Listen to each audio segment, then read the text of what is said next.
ಕ್ಷೀಣಿಸುತ್ತಿರೋ ತೋಟಗಾರಿಕೆ ಕೇಂದ್ರಗಳು.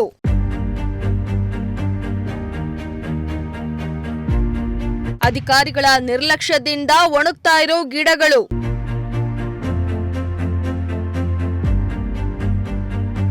ಪಾವಗಡ ತಾಲೂಕಿನ ರಾಜವಂತಿ ಬಳಿ ಇರೋ ಏಕೈಕ ಪ್ರವಾಸೋದ್ಯಮ ತಾಣವೆಂದು ಗುರುತಿಸಲ್ಪಟ್ಟ ರಾಜವಂತಿ ತೋಟಗಾರಿಕೆ ಕೇಂದ್ರ ಏಕೈಕ ತೋಟಗಾರಿಕಾ ಕೇಂದ್ರ ಎಂಬ ಹೆಗ್ಗಳಿಕೆಗೆ ಪಾತ್ರವಾಗಿತ್ತು. ಈ ತೋಟಗಾರಿಕೆಯಲ್ಲಿ ಹಲವು ಬಗೆಯ ಹಣ್ಣು ಹಂಪಲುಗಳನ್ನು ಬಿಡುವ ಗಿಡಗಳನ್ನು ಬೆಳೆಸಲಾಗಿತ್ತು. ಆದರೆ ಇತ್ತೀಚಿನ ದಿನಗಳಲ್ಲಿ ತೋಟಗಾರಿಕೆಯ ವ್ಯವಸ್ಥೆಯನ್ನ ನೋಡಿ ಇಲ್ಲಿನ ರೈತರು ಬೇಸರಗೊಳ್ಳುತ್ತಿದ್ದಾರೆ.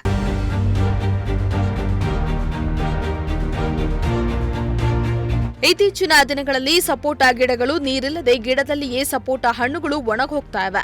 ಹಲವು ಎಕರೆಗಳಿರುವಂತಹ ಒಂದು ತೋಟಗಾರಿಕೆ ಕೇಂದ್ರಗಳಿಗೆ ಸರ್ಕಾರದ ನಿರ್ಲಕ್ಷ್ಯ ವಹಿಸಿರುವುದು ಕಂಡುಬಂದಿದೆ. ನೂರಾರು ಎಕರೆಯಲ್ಲಿರುವಂತಹ ತೋಟಗಾರಿಕೆ ಕೇಂದ್ರಗಳು ಅಭಿವೃದ್ಧಿ ಹೊಂದುವುದನ್ನ ಬಿಟ್ಟು ಕ್ಷೀಣಿಸ್ತಾ ಇರುವ ಹಂತಕ್ಕೆ ತಲುಪ್ತಾ ಇದೆ.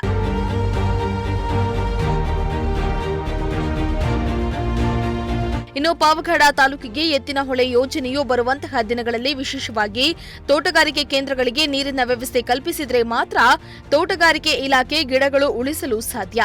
ಮುಂದಿನ ದಿನಗಳಲ್ಲಿ ಸ್ಥಳೀಯ ಶಾಸಕರು ಹಾಗೂ ಅಧಿಕಾರಿಗಳು ಎಚ್ಚೆತ್ತುಕೊಂಡು ಇಂತಹ ಒಂದು ಬೃಹತ್ ತೋಟಗಾರಿಕೆ ಉಳಿಸುವ ಸಲುವಾಗಿ ಕ್ರಮ ಕೈಗೊಳ್ಳಬೇಕಾಗಿದೆ. ಇಮ್ರಾನುಲ್ಲಾ, ಪ್ರಜಾಶಕ್ತಿ ಟಿವಿ, ಪಾವಗಡ.